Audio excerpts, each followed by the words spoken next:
Puji Tuhan, Shalom ibu-ibu dan wanita-wanita Allah yang luar biasa. Apa kabar saudara hari ini? Katakan saya luar biasa karena Allah saya luar biasa. Amin. Yang diberkati dan dipilih Tuhan boleh kasih tepuk tangan sekali lagi bagi Tuhan. Saya percaya saudara excited mengikuti ibadah ini. Amin saudara. Haleluya, haleluya. Mari sekali lagi kita kasih tepuk tangan buat Allah kita yang luar biasa. Katakan thank you Jesus. Haleluya, haleluya. Boleh sama-sama kita buka kedua tangan kita berdoa bersama-sama ya. Kami mengucap syukur Tuhan buat segala kebaikan, anugerah Tuhan sepanjang hari ini. Bahkan penyertaan Tuhan buat keluarga, buat pribadi kelepas pribadi, bahkan buat anak-anak semua. Terima kasih Tuhan Yesus. Hari ini Tuhan memberikan kami waktu untuk bersama bersekutu bersama wanita-wanita Allah yang luar biasa, bahkan ibu-ibu yang luar biasa. Kami tahu Tuhan, kami ada di dalam hadirat-Mu. Satu hal yang kami rindukan, kami rindu mengalami lawatan Tuhan. Biarlah ibadah kami bukan sekadar ibadah yang biasa, tetapi menjadi ibadah yang luar biasa di mana Tuhan hadir memberkati kami. Kami mengucap syukur, terpujilah nama Tuhan di dalam nama Yesus. Yang siap memuji Tuhan bersama-sama katakan amin. Kasih tepuk tangan sekali lagi bagi Tuhan. Bersukacitalah bahwasanya untuk selamanya kasih setia Tuhan dalam hidup kita. Haleluya. Mari masuk gerbangnya dengan hati bersyukur kepada Tuhan. Amin.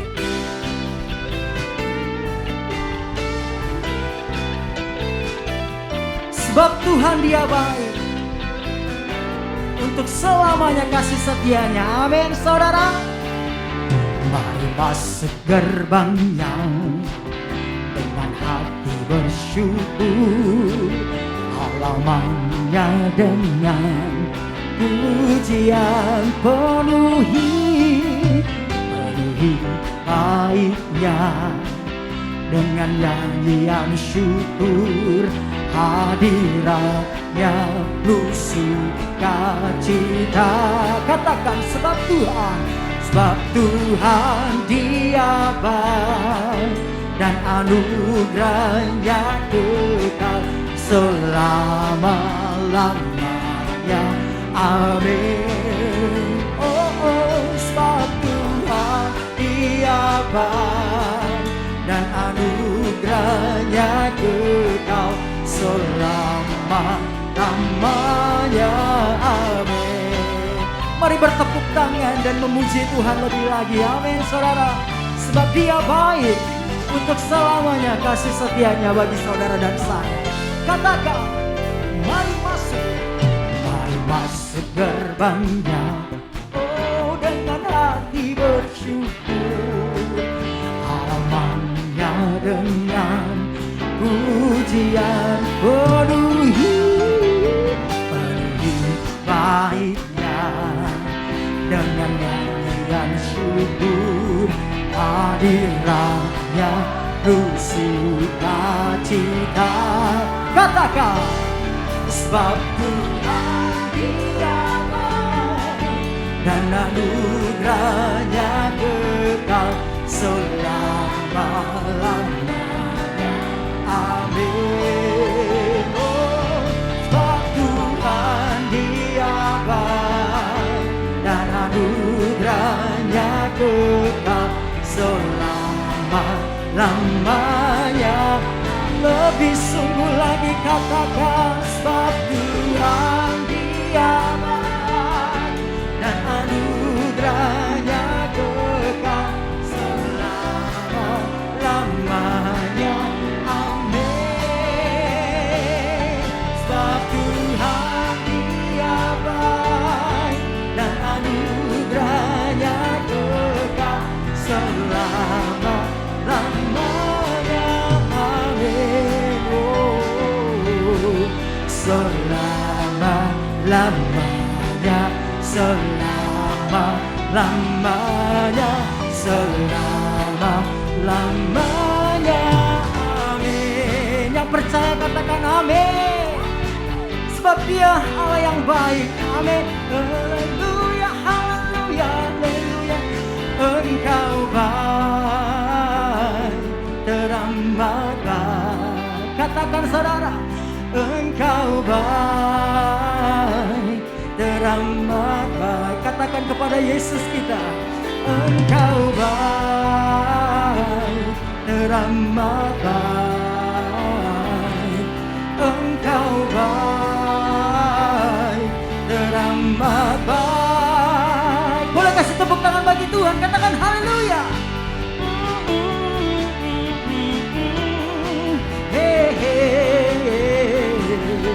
Di hadapan hadirat Tuhan kita nyanyi yuk sama-sama. Di hadapan kemegahan, di hadapan kemegahan-Mu, ku datang menyembah-Mu, membawa hatiku, bawa hidupmu saudara. Ku teringat kasih setia-Mu di dalam setiap langkahku.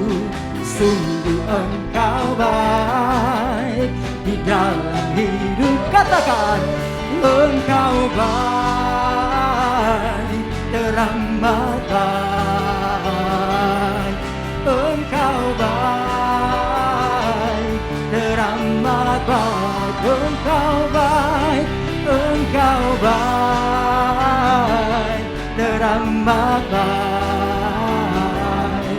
Engkau baik, teramat baik. Sekali lagi di hadapan kemegahan-Mu, ku datang menyembah-Mu, membawa hati, bawa hidup kita kepada Tuhan. Dan ingatlah kebaikan-Nya, teringat kasih setia-Mu di dalam setiap langkahku. Sungguh Engkau baik di dalam hidup. Mari sama-sama. Engkau baik, teramat baik. Engkau baik, teramat baik. Engkau baik, teramat baik. Engkau baik. Boleh ibu-ibu di rumah sambil bertepuk tangan katakan Engkau baik. Engkau baik, teramat baik. Oh, oh. Engkau baik, teramat. Angkat wajahmu katakan kepada Bapa, Engkau baik, teramat baik. Oh, oh, oh. Yo sama-sama sekali lagi nyatakan, Engkau baik, teramat baik. Engkau baik, teramat. Engkau baik, Engkau baik, teramat baik. Engkau baik, teramat baik. Katakan haleluya. Katakan Tuhan Yesus baik. Katakan Tuhan Yesus setia. Kasih tepuk tangan sekali lagi bagi Tuhan. Haleluya. Kasih tepuk tangan lebih lagi buat Tuhan saudara. Sungguh Tuhan kita itu baik. Amin saudara. Saya percaya saudara ada saat ini. Semua itu adalah bukti dari kebaikan Tuhan. Boleh kasih tepuk tangan sekali lagi buat Tuhan Yesus. Yang super baik dalam hidup kita. Thank you Lord Jesus. Sebab hanya Engkau yang kami andalkan dalam hidup kami Tuhan. Tidak ada yang lain. Hanya Yesus.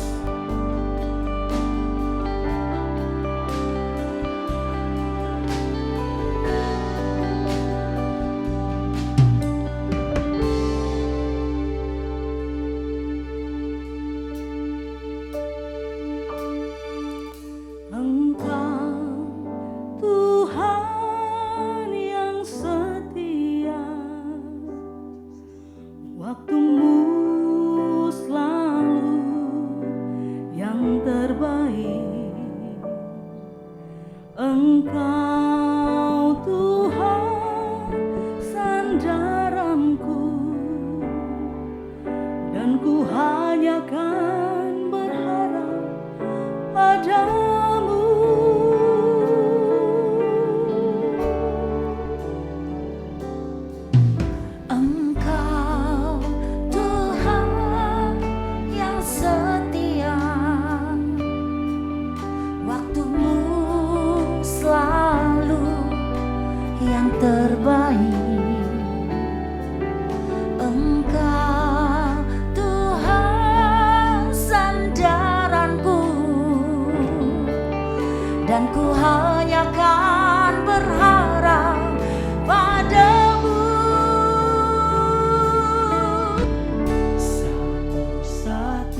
Mari berikan tepuk tangan bagi Allah kita.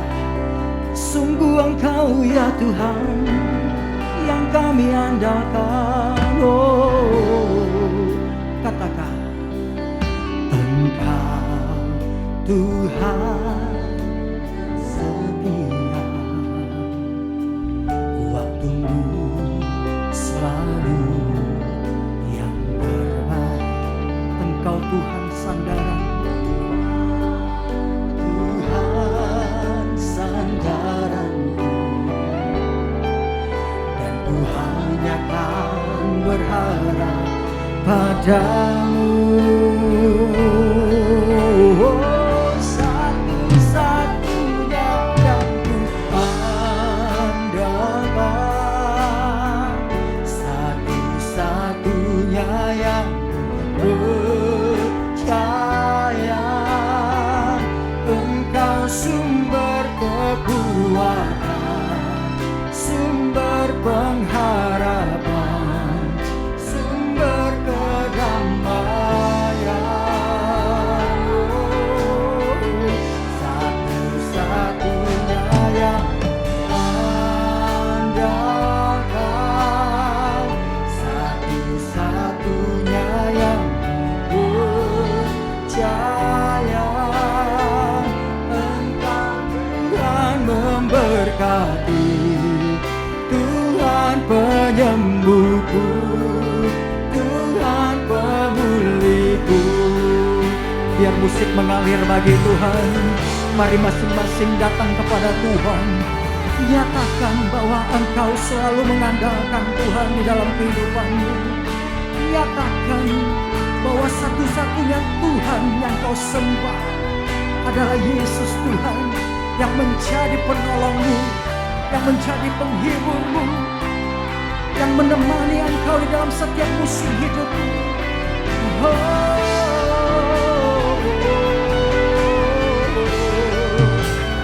Hanya Yesus yang kuandalkan,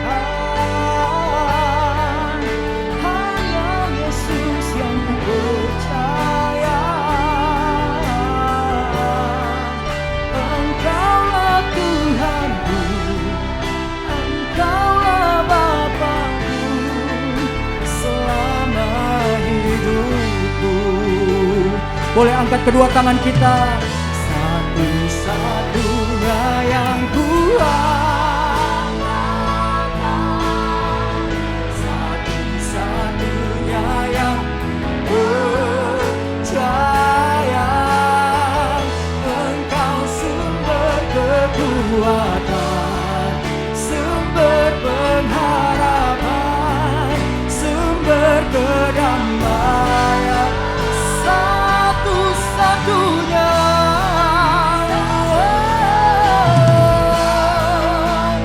Yesus Tuhan.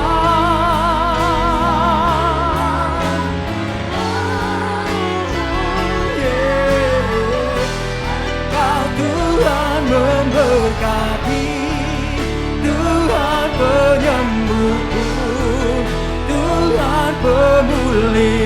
Sekali lagi katakan satu-satunya, satu-satunya yang andalkan, satu-satunya yang percaya. Engkau sumber kekuatan, sumber pengharapan, sumber kedamaian. Satu-satunya yang Tuhan katakan, satu-satunya yang percaya. Engkau Tuhan memberkati, Tuhan penyembuhku, Tuhan pemulihku. Katakan Engkau Tuhan, Engkau Tuhan memberkati, Tuhan penyembuhku, Tuhan pemulih. Mari angkat tanganmu saudara, katakan sekali lagi. Oh, Engkau Tuhan memberkati, Tuhan penyembuhku.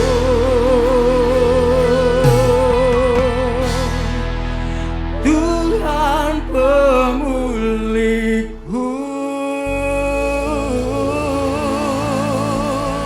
Sorakan haleluya, haleluya, Yesus Tuhan.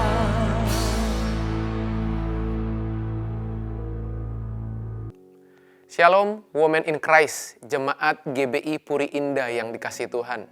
Senang boleh kembali menjumpai saudara pada kesempatan hari ini. Dan saya yakin dan percaya pada kesempatan hari ini kita akan sama-sama membuka hati kita untuk kita menerima sesuatu yang terbaik yang datang dari Tuhan. Dan kebenaran yang sebentar nanti kita akan terima menjadi kebenaran yang akan terus memandu, menuntun kehidupan kita dalam perjalanan waktu demi waktu di hari-hari ke depan. Sebelum kita sama-sama merenungkan firman Tuhan, mari saya mengajak kita sekalian untuk menundukkan diri, datang kepada Tuhan, kita berdoa, memohon hikmat, pengertian, supaya kebenaran yang sebentar nanti kita akan terima menjadi kebenaran yang sungguh-sungguh mendapatkan menjadikan remah dalam kehidupan kita. Mari saya mengajak kita sama-sama tundukkan kepala, kita berdoa. Kami bersyukur Bapa buat kesempatan hari ini, kalau kami Tuhan sekali lagi izinkan untuk kami boleh merenungkan firman Tuhan. Bapa, biar hari ini hamba berdoa, ada hati yang siap, ada hati yang merendahkan diri untuk menerima kebenaran firman-Mu. Kami datang dengan kerendahan hati dan kami percaya kami pulang membawa terobosan. Kalau kami datang dengan kerendahan hati, kami percaya kami pulang membawa pewahyuan. Kami datang dengan kerendahan hati, kami percaya kami pulang membawa jawaban demi jawaban yang Tuhan sudah siapkan dalam kehidupan kami. Menit-menit ke depan menjadi menit di mana Tuhan berbicara buat setiap kami. Menit-menit ke depan menjadi menit di mana Tuhan berkarya, mengoperasi hati dan batin kami, supaya kebenaran-Mu selalu akan dapat tempat di tanah hati kami yang terbaik.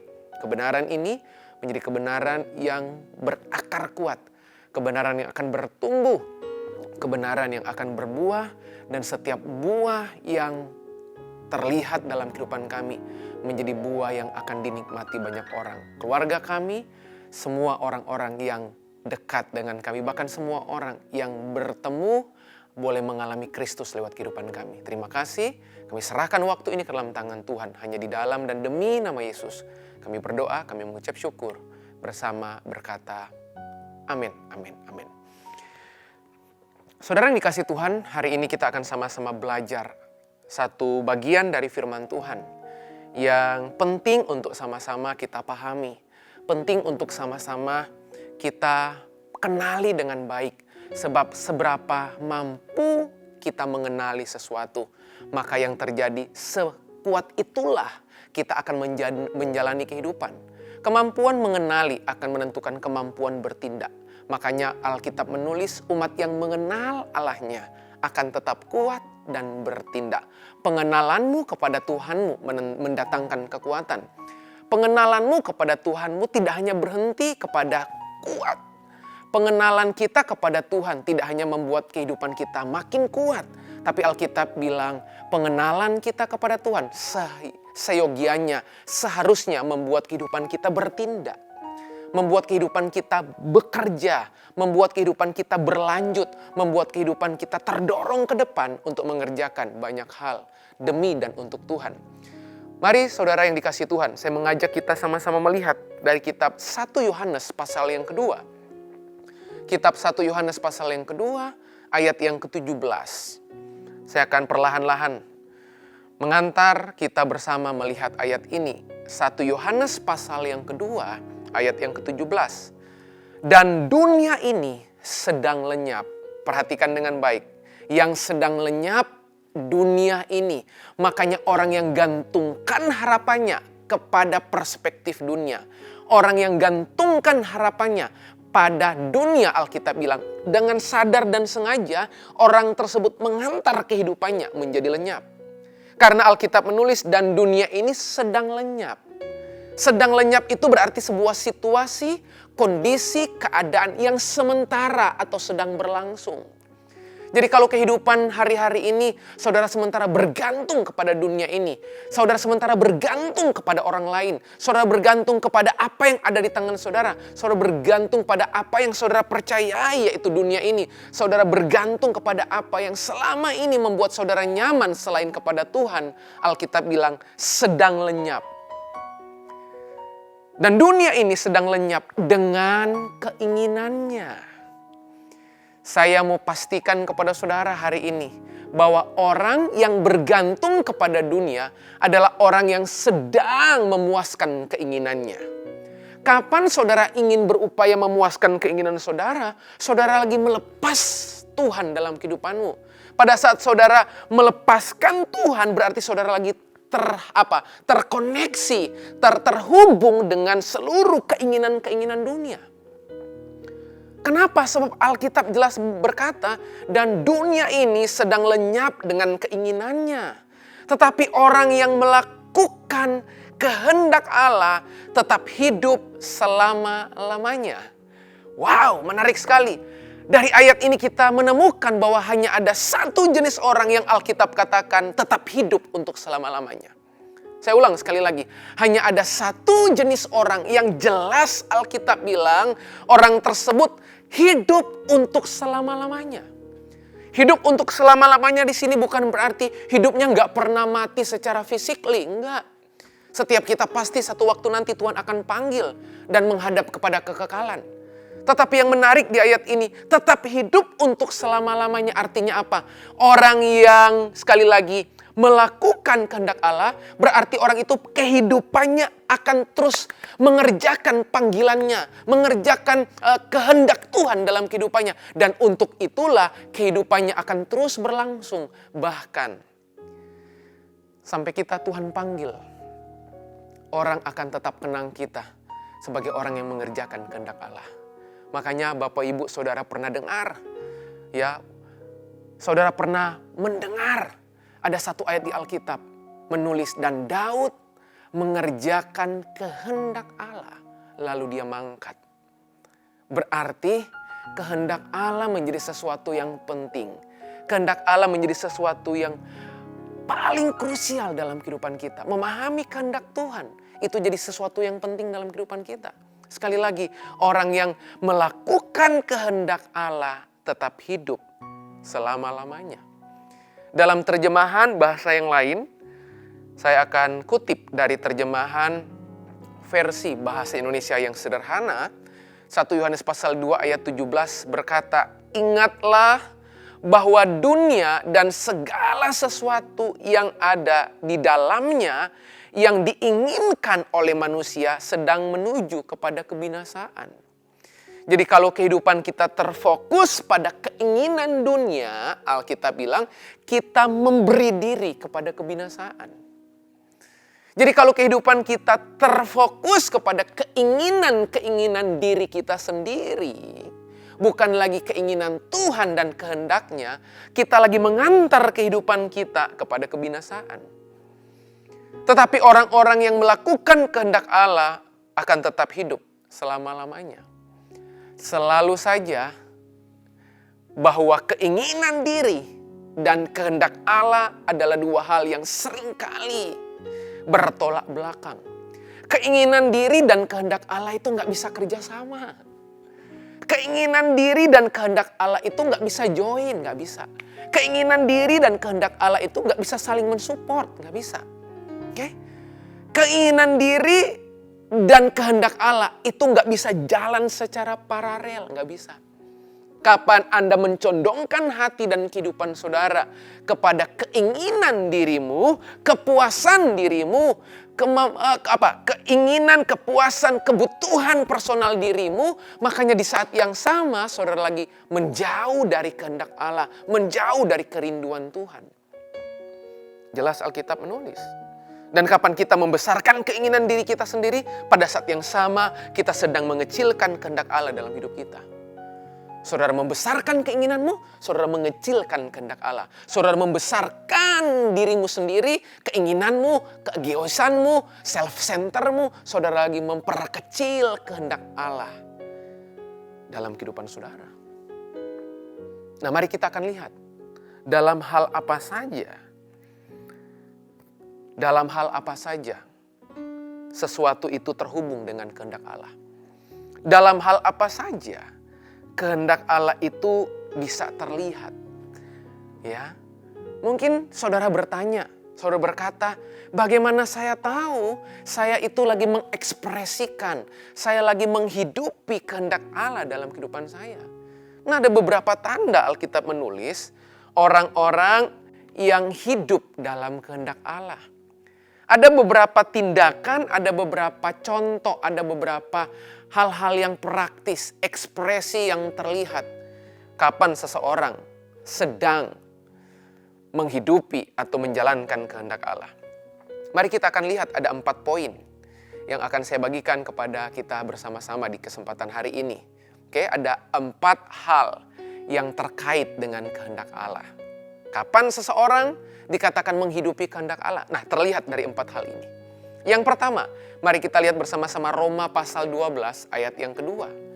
Kitab Roma pasal yang ke-12 ayat kedua. Ayat yang tidak asing buat kita.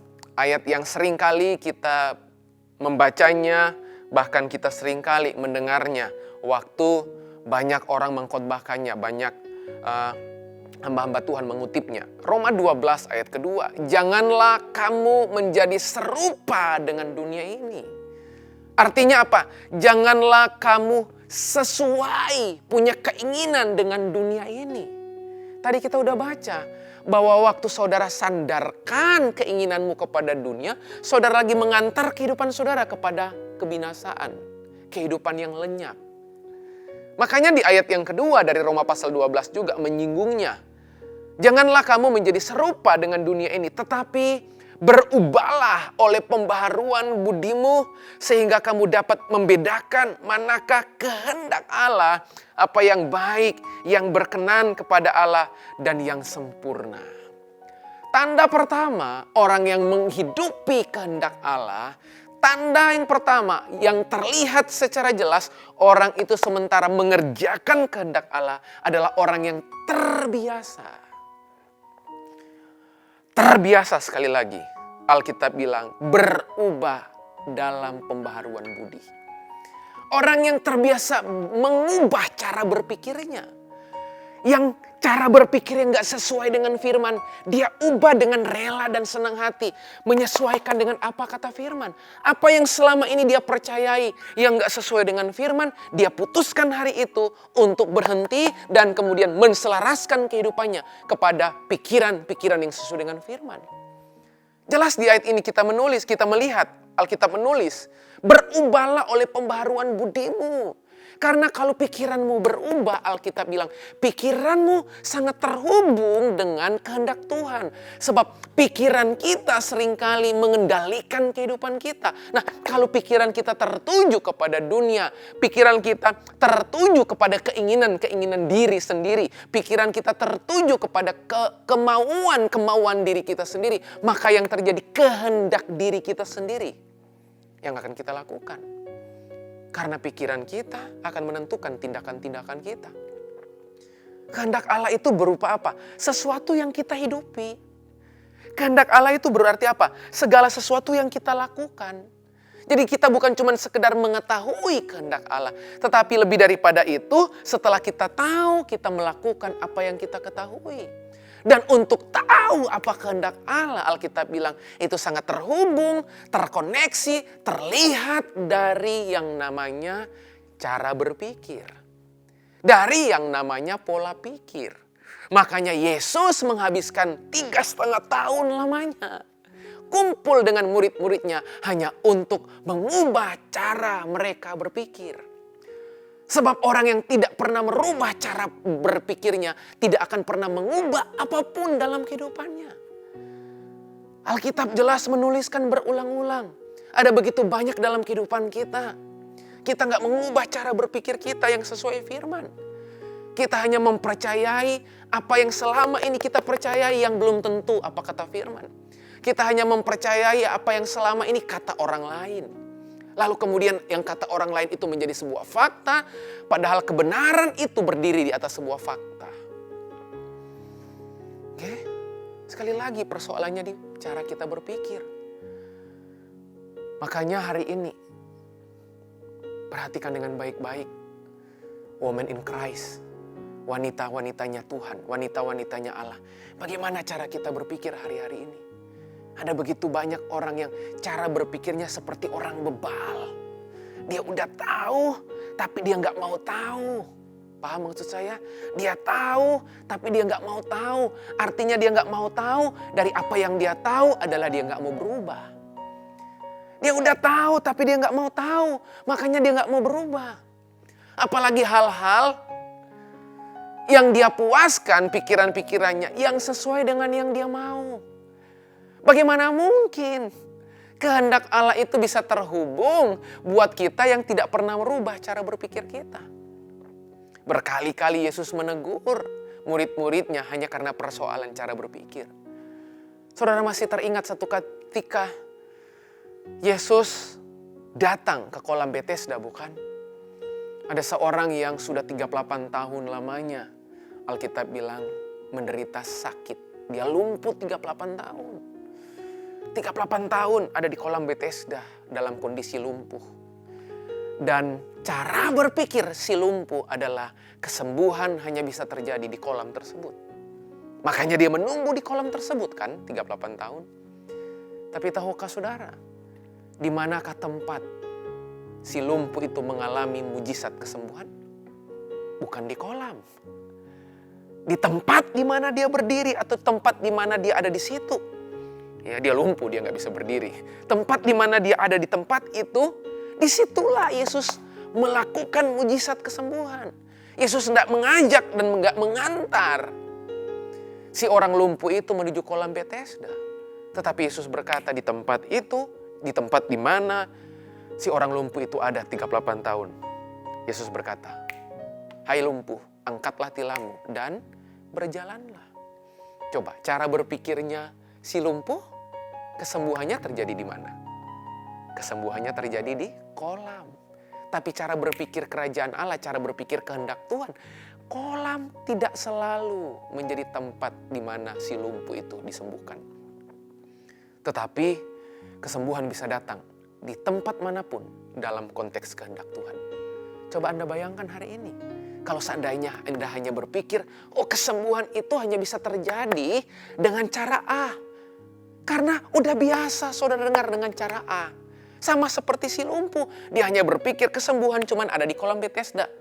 Siapa yang lebih dulu masuk ke dalamnya, dia akan sembuh, Alkitab bilang. Tapi bagi Yesus, dia lagi nge-break cara berpikir. Dia lagi menghancurkan cara berpikir.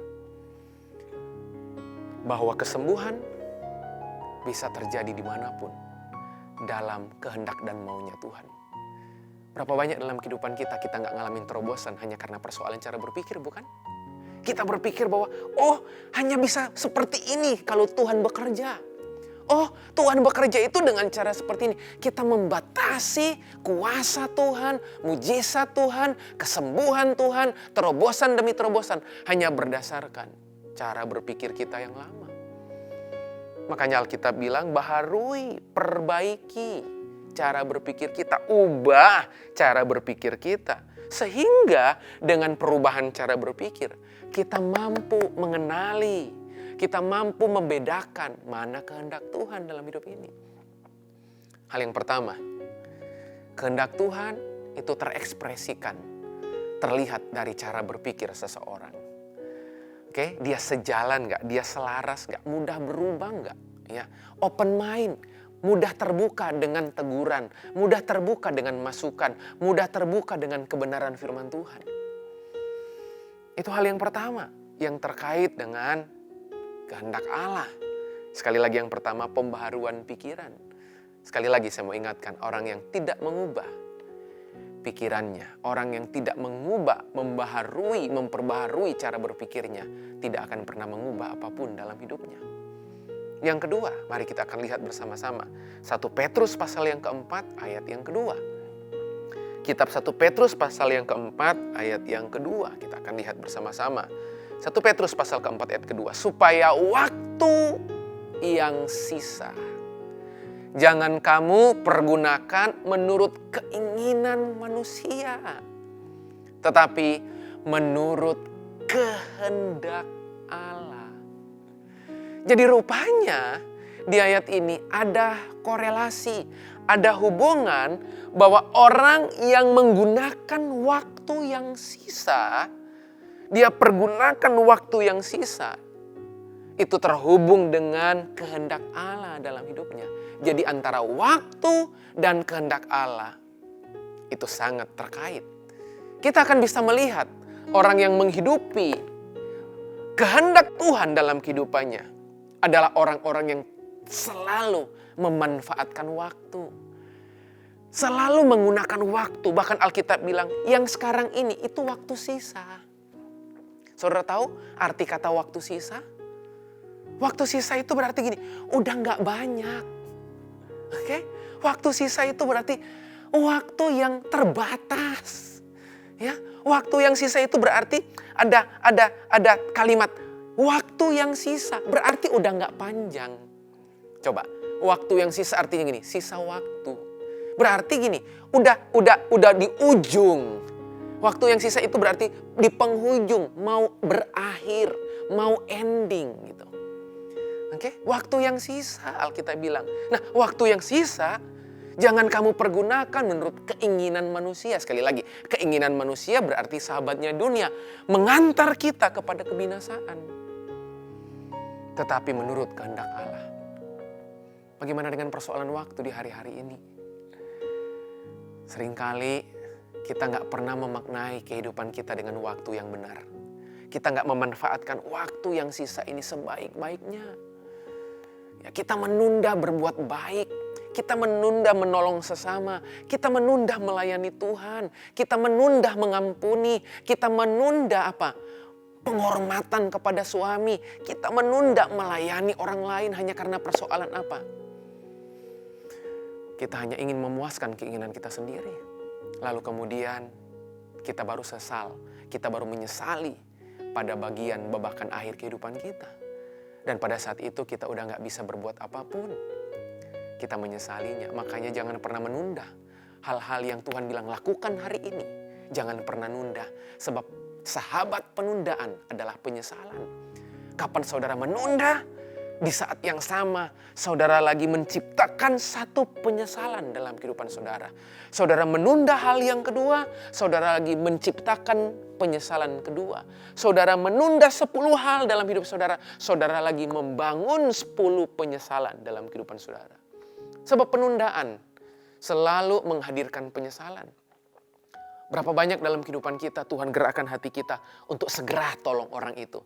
Tuhan gerakkan hati kita untuk melayani orang itu, doakan orang itu. Tapi kita nunda. Sampai satu ketika kita nggak sempat melakukan perbuatan baik orang itu sampai orang itu dipanggil Tuhan. Padahal Alkitab bilang, waktu yang sisa pakai untuk kehendak Tuhan. Karena nggak ada waktu yang cukup lagi. Yesus berkata, selagi hari masih siang, aku akan tetap bekerja untuk melayani Bapakku. Saudara yang dikasihi Tuhan, betapa pentingnya pemanfaatan penggunaan waktu dalam kehidupan kita. Sebab apa yang kemudian kita jalani hari ini, kita nggak bisa ulang di hari-hari berikutnya. Kalau toh yang kita bisa ulang itu sebenarnya bukan kita mengulang. Tetapi cenderung di hari yang berbeda, berarti udah ada hal yang kita lewati. Yang harusnya di hari ini kita lakukan besok. Perhatikan baik-baik. Persoalan waktu jadi penting dalam kehidupan kita. Saya berdoa sampai bagian ini kita sama-sama memahami bahwa kehendak Tuhan terhubung dengan pembaharuan cara berpikir. Kehendak Tuhan terkait dengan penggunaan waktu. Ajari kami Tuhan, kitab Mazmur bilang, menghitung hari-hari kami supaya kami beroleh hati yang bijaksana. Ya, waktu itu menentukan orang itu bijaksana apa enggak. Orang bijaksana itu adalah orang yang memahami kehendak Allah dalam kehidupannya. Orang yang memahami kehendak Allah akan menjalani kehidupannya menggunakan waktunya secara bijak, Alkitab bilang. Menarik. Mari jangan tahan perbuatan baik. Jangan tahan pengampunan. Ingat, ketaatan itu segera, bukan nanti. Tuhan rindu ketaatan kita, ketaatan yang segera, bukan nanti.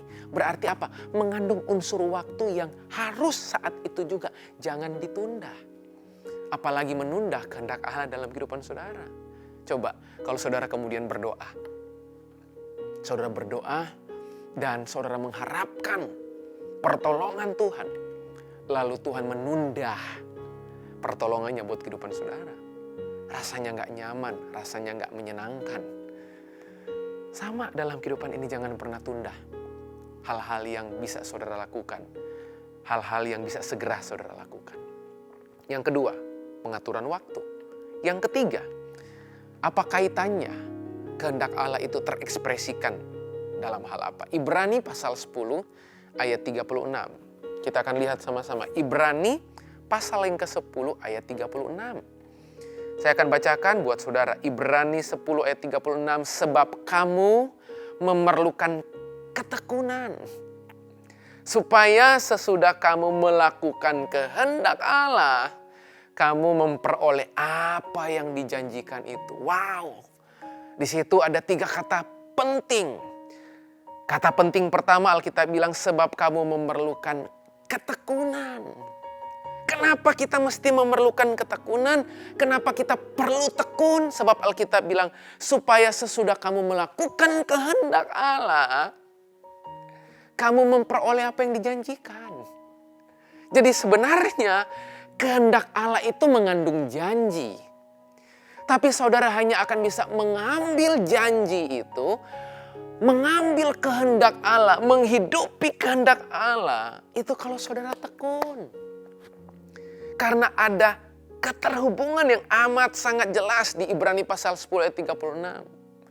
Bahwa antara ketekunan dan kehendak Allah untuk memperoleh janji, itu 2 hal yang sangat amat terhubung. Ya, apa yang dijanjikan? Apa yang Tuhan janjikan kehendak Allah yang ingin Tuhan nyatakan dalam kehidupan saudara? Jadi belajar bertekun, Alkitab bilang. Jadi ekspresi orang yang melakukan kehendak Allah terlihat pada ketekunannya. Tekun berharap, Alkitab bilang. Tekun berdoa, tekun dalam iman, tekun dalam pengharapan, tekun dalam kasih, tekun dalam baca firman, tekun dalam doa, dan dengar baik-baik. Semua ketekunan itu mendatangkan hasil. Saya ulang. Semua ketekunan menggerakkan Tuhan untuk melepaskan apa yang terbaik buat kehidupan saudara. Makanya seringkali hanya karena persoalan kita kurang tekun berdoa, kita nggak mendapatkan apa yang kemudian Tuhan janjikan dalam kehidupan kita. Hanya karena persoalan kurang tekun kita dalam iman menyebabkan gini, apa yang sedikit lagi kita raih, kita lepaskan.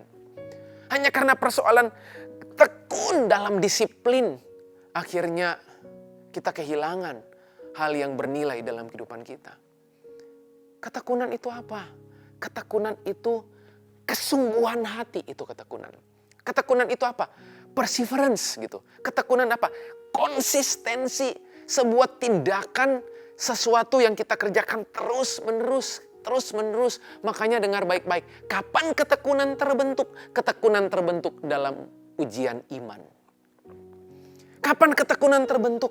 Ketekunan terbentuk dalam apa? Kesengsaraan. Sebab Alkitab bilang kesengsaraanmu itu menimbulkan tahan uji. Tahan uji ketekunan, ketekunan tahan uji. Itu seperti itu. Alkitab menulis di kitab Yakobus, di kitab Roma. Jadi mari hari ini woman in Christ yang dikasihi Tuhan, masihkah kita bertekun? Bertekun dengan apa yang kita doakan. Bertekun dalam melayani orang lain. Sebab ketekunan sangat terkait dengan kehendak Allah dalam kehidupan saudara dan saya. Sekali lagi, mari ya, Tuhan itu selalu digerakkan karena persoalan ketekunan. Alkitab menulis apa? Ketoklah, maka pintu akan dibuka. Carilah, maka engkau akan menemukan. Jadi beberapa ayat yang ditulis untuk mendapatkan sesuatu butuh tekun. Ketok pintu itu berulang-ulang. Itu ketekunan. Cari yang butuh waktu untuk mendapatkan. Di dalamnya itu ada ketekunan. Makanya orang yang tekun itu pasti konsisten. Orang yang tekun itu pantang menyerah. Orang yang tekun itu berfokus kepada apa yang sementara dia rindukan untuk dia dapatkan. Ketekunan itu dibutuhkan dalam apa? Mengerjakan kehendak Allah. Karena seringkali waktu kita melakukan kehendak Allah, gak langsung kita menerima hasil. Pada saat kita mendapatkan janji Tuhan dalam kehidupan kita, lalu kemudian kita tekun melakukannya, kita gak langsung memperoleh hasil yang instan. Kadang-kadang butuh waktu yang panjang, yang kita sendiri pun gak tahu kapan itu ada ujungnya. Tapi hari ini, Tuhan mau ingatkan kembali, yuk bertekun. Tekun mengasihi suamimu, tekun mengasihi orang-orang yang melukai engkau, tekun dalam menolong orang-orang yang Tuhan percayakan. Tekun, dan tekun. Supaya saudara akan memperoleh apa yang Tuhan janjikan, apa yang kehendak Allah nyatakan dalam kehidupan saudara. Saudara akan memperoleh apa yang dijanjikan Tuhan dalam hidup saudara. Yang ketiga, ketekunan. Dan yang terakhir, yang keempat, 1 Tesalonika 5 ayat yang ke-18. 1 Tesalonika 5 ayat yang ke-18. Saya akan bacakan buat saudara. 1 Tesalonika 5 ayat 18. Mengucap syukurlah dalam segala hal, sebab itulah yang dikehendaki Allah di dalam Kristus Yesus bagi kamu. Oke? Mengucap syukurlah dalam segala hal, sebab itulah yang dikehendaki Allah di dalam Kristus Yesus bagi kamu. Wow, jadi ada keterhubungan atau ekspresi yang terlihat dari orang yang menghidupi kehendak Allah. Terlihat dari ucapan syukurnya. Terlihat dari sebuah gaya hidup mengucap syukur. Kenapa mesti mengucap syukur dalam segala hal? Sebab di ayat yang lain Alkitab bilang, ucapan syukur itu harus limpah. Ya, hendaklah kamu melimpah dengan ucapan syukur. Kolose 2 ayat yang ke-7. Tuhan gak bilang, hendaklah kamu penuh dengan ucapan syukur. Enggak. Hendaklah kamu melimpah dengan ucapan syukur. Penuh dengan limpah, dua hal yang berbeda. Limpah itu artinya apa? Melewati batas. Limpah itu artinya apa? Berlebihan. Limpah itu artinya apa? Overflow. Limpah itu artinya apa? Tumpah keluar. Kenapa mesti limpah? Karena di bagian itu tadi, dalam segala hal. Makanya kenapa Tuhan minta kita mengucap syukur bukan cuma dalam 1 hal, 2 hal, 3 hal, 5 hal, 7 hal. Tapi Tuhan minta kita mengucap syukur dalam segala hal. Karena yang di sini Tuhan tadi bilang, Alkitab menulis, hendaklah kamu limpah dengan ucapan syukur. Karena kelimpahanmu dan segala hal ini yang akan menolong saudara. Makanya Tuhan minta untuk kita mengucap syukur dalam segala hal. Jadi orang yang mengucap syukur dalam segala hal, itu sedang mengekspresikan, dia menghidupi kehendak Allah dalam hidupnya. Ya, orang yang mengucap syukur dalam segala hal mempercayai bahwa apapun yang Tuhan izinkan, yang terjadi dalam kehidupan kita, Tuhan lagi tuntun kita untuk melihat kehendak Tuhan dalam hidup kita. Orang yang terbiasa mengucap syukur dalam segala hal adalah orang yang mempercayai bahwa apapun yang sedang terjadi itu mendatangkan kebaikan. Apapun yang Tuhan izinkan terjadi, itu sebenarnya Tuhan lagi mau menunjukkan kehendaknya dalam kehidupan saudara dan saya. Makanya mengucap syukur itu tanda saya setuju dengan Tuhan. Saya setuju dengan kehendaknya dalam kehidupan kita. 4 hal yang terkait dengan kehendak Allah. 4 ekspresi kehendak Allah. Yang pertama, sekali lagi, pembaharuan pikiran. Berubah cara berpikir kita. Yang kedua, pengaturan waktu. Kemampuan kita memanage waktu yang sisa akan menentukan kehendak Allah dalam kehidupan kita. Yang ketiga, ketekunan. Ya, ketekunan akan membuat kita setelah melakukan kehendak Allah, kita menerima apa yang dijanjikan. Wow, saudara ingin menerima apa yang dijanjikan? Jawabannya saya sederhana, jawaban firman Tuhan sederhana, bertekunlah.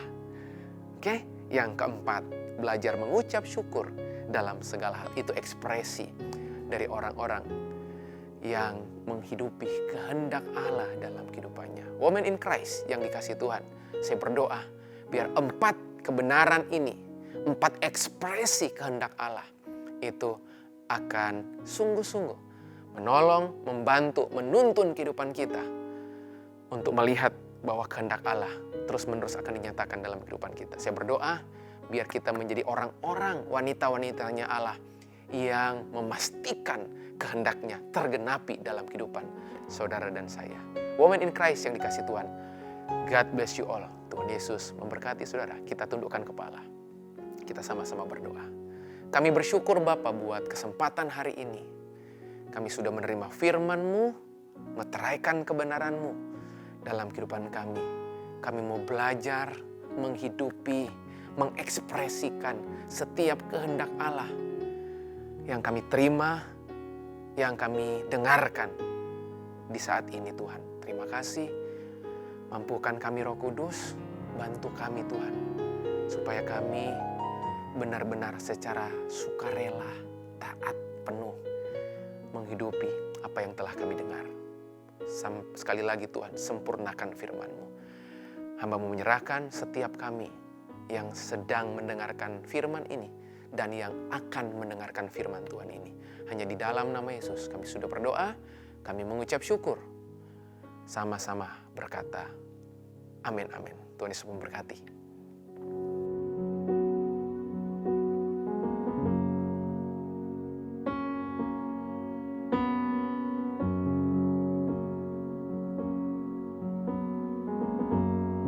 Puji Tuhan, saya percaya kita sudah diberkati dengan kebenaran firman Tuhan. Amin saudara, yang diberkati boleh lambaikan tangan saudara. Haleluya, praise the Lord. Baik, saatnya kita akan memberi persembahan, kita akan berdoa bersama-sama. Kami mengucap syukur Tuhan buat hadirat-Mu, buat kebenaran firman-Mu yang sudah memberkati kami hari ini. Engkau memberkati hamba-Mu ya Tuhan yang sudah menyampaikan isi hati-Mu. Terima kasih Tuhan yang baik. Sebentar kami akan memberi persembahan. Berkati setiap jemaat-Mu, berkati setiap mereka, keluarga mereka, pekerjaan mereka, usaha mereka.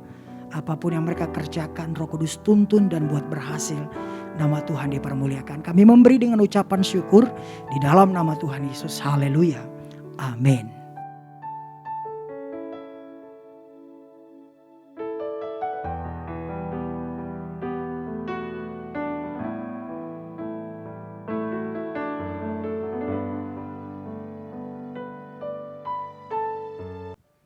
Saya ingin mengucapkan terima kasih buat pelayanan Pastor Jeff Tresna hari ini di kebaktian wanita kita. Dan saya percaya apa yang sudah kita dengar, yang sudah diajarkan lewat kebenaran firman Tuhan yang luar biasa, tidak akan berakhir dengan sia-sia. Ada sesuatu perubahan yang terjadi, ada mujizat yang terjadi, ada karakter yang berubah semakin hari menjadi semakin berkenan di hati Tuhan. Ayo, mari kita akan mengakhiri ibadah ini bersama berkat Tuhan. Kita bangkit berdiri, kita buka hati dan angkat kedua tanganmu dan terimalah berkat Tuhan. Dalam nama Bapa dan Anak dan Roh Kudus, dalam nama Tuhan Yesus Kristus, aku memohonkan berkat-Mu turun buat semua kaum wanita, bahkan keluarganya yang telah mengikuti ibadah ini dengan setia. Dimanapun mereka berada, Tuhan berkati berlimpah-limpah. Perlindungan-Mu yang sempurna menjauhkan dari COVID-19, penyakit-penyakit menular, dari bencana-bencana dalam nama Tuhan Yesus. Tetapi membuat mereka bersuka cita, berbahagia bersama dengan keluarganya. Dan apa yang mereka kerjakan, Tuhan buat jadi baik dan berhasil. Dalam nama Tuhan Yesus. Yang percaya, sama-sama kita berkata, amin. Haleluya, puji Tuhan. Tuhan memberkati kita semua.